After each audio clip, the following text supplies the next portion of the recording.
क्या आप जानते हैं कि एक बार भगवान शिव ने ब्रह्मा जी का पांचवा सिर काट दिया था। इसके पीछे का क्या कारण है और कौन सी कथा है, चलिए जान लेते हैं। ये जानने के लिए वीडियो में लास्ट तक जरूर बने रहें।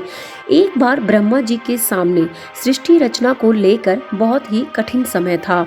तब प्रयास करने पर भी सृष्टि आगे नहीं बढ़ रही थी। तब ब्रह्मा जी ने अपने ही शरीर के दो टुकड़े किए और उसे दो भागों में विभक्त करके स्त्री और पुरुष बनाए। पुरुष का नाम मनु रखा गया और स्त्री का नाम ब्रह्मी। इस तरह मनु और ब्रह्मी दोनों ब्रह्मा जी के पुत्र और पुत्री कहलाए।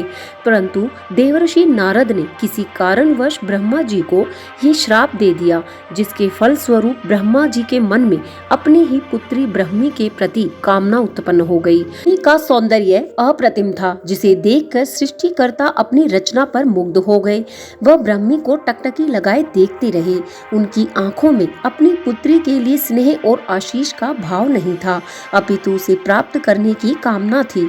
ब्रह्मी ने जब परमपिता ब्रह्मा की आंखों में इस तरह का भाव देखा तो वे घबरा कर उठी और ब्रह्मा जी के बाईं ओर जाकर खड़ी हो गई। लेकिन ब्रह्मा जी उन पर ऐसे मोहित थे कि उन्हें देखने के लिए बाईं ओर अपना एक और सिर प्रकट कर लिया। ये देखकर ब्रह्मी को बहुत आश्चर्य हुआ। वह फिर उठी और ब्रह्मा जी के दाहिनी ओर चली गई, परंतु ब्रह्मा जी उसे देखते रहना चाहते थे और उनका एक और सिर दाहिनी ओर निकल आया। ब्रह्मी असहज हो गई। वह घूमकर ब्रह्मा जी के पीछे चली गई। लेकिन ये क्या, ब्रह्मा जी का चौथा सिर पीछे की ओर प्रकट हो गया। वो पुनः ब्रह्मी पर मुग्ध भाव से देखने लगे। अब ब्रह्मी बिल्कुल डर गई। पिता के मन में पुत्री के लिए ऐसा भाव की बार ब्रह्मी ने अपना अंतिम प्रयास किया और वह ऊपर हवा में उठ गई, परंतु ब्रह्मा ने फिर भी उसका पीछा नहीं छोड़ा। इस बार उनका पांचवा सिर ऊपर की ओर प्रकट हो गया और वे निरंतर ब्रह्मी को ताकते रहे। ब्रह्मा की आसक्ति बढ़ती जा रही थी। ब्रह्मी समझ गई कि ब्रह्मा की दृष्टि से बचने के लिए उसे परमपिता से दूर जाना होगा, परंतु वह जहाँ भी गई ब्रह्मा उसका पीछा करते रहे।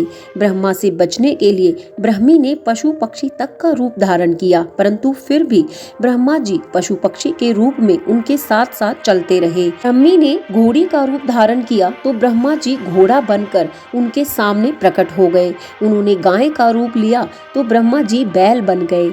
अब वह हिरणी के रूप में बदल गई, तब ब्रह्मा जी हिरण बन गए। इस तरह ब्रह्मी ने पशु पक्षी, स्तनधारी आदि सभी श्रेणियों के रूप धारण कर लिए, लेकिन फिर भी ब्रह्मा जी को उन्होंने नर रूप में अपने सामने ही पाया।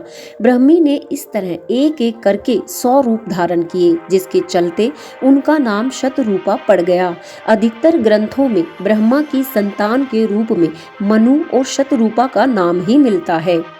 आगे जब भगवान शिव को परमपिता ब्रह्मा की ऐसी आसक्ति का पता चला तो उन्हें बहुत दुख हुआ। पिता के मन में पुत्री के लिए ऐसा भाव देखकर क्रोध भी आ गया। तब शिव ने ब्रह्मा का ऊपर निकला पांचवा सिर काट डाला, जिसके बाद ब्रह्मा के केवल 4 सिर रह गए। शिव ने ब्रह्मा का सिर तो काट दिया, लेकिन ब्रह्मा जी का कटा हुआ सिर शिव जी के हाथों से चिपक गया। ये देखकर शिव बहुत ही चकित हो गए। फिर उन्हें एहसास हुआ कि ब्रह्मा का शीश काटकर उनसे ब्रह्म हत्या का पाप हो गया है, जिसके दंड स्वरूप ब्रह्मा का सिर उनके हाथ से चिपक गया था। भगवान शिव संसार भर में घूमकर प्रयास करते रहे कि कटे शीश से मुक्ति मिल जाए। कुछ समय बाद उस शीश का मांस सड़कर गिर गया और केवल हड्डियां ही शेष रह गई।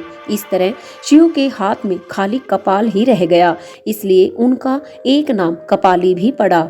शिव के कुछ अनुयायी जो कपाल लेकर घूमते हैं वो कापालिक कहलाते हैं। फिर एक स्थान पर पहुंचकर शिव के हाथ में कपाल स्वतः ही छूटकर गिर गया। भगवान समझ गए कि उन्हें ब्रह्म हत्या के पाप से मुक्ति मिल गई है।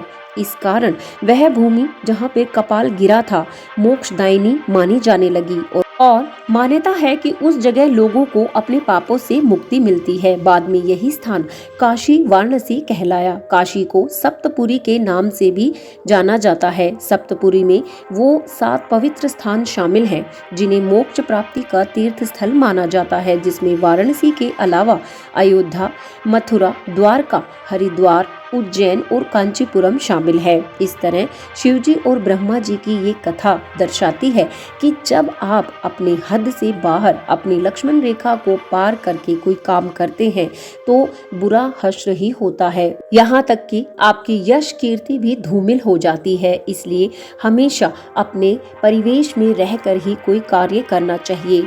आपको ये कथा कैसी लगी और आपको इससे क्या सीख मिली, कमेंट बॉक्स में अपने विचार जरूर साझा करें और ऐसे ही ज्ञानवर्धक वीडियोस के लिए चैनल से जुड़े रहें, इसे सब्सक्राइब जरूर करें। जय श्री कृष्णा।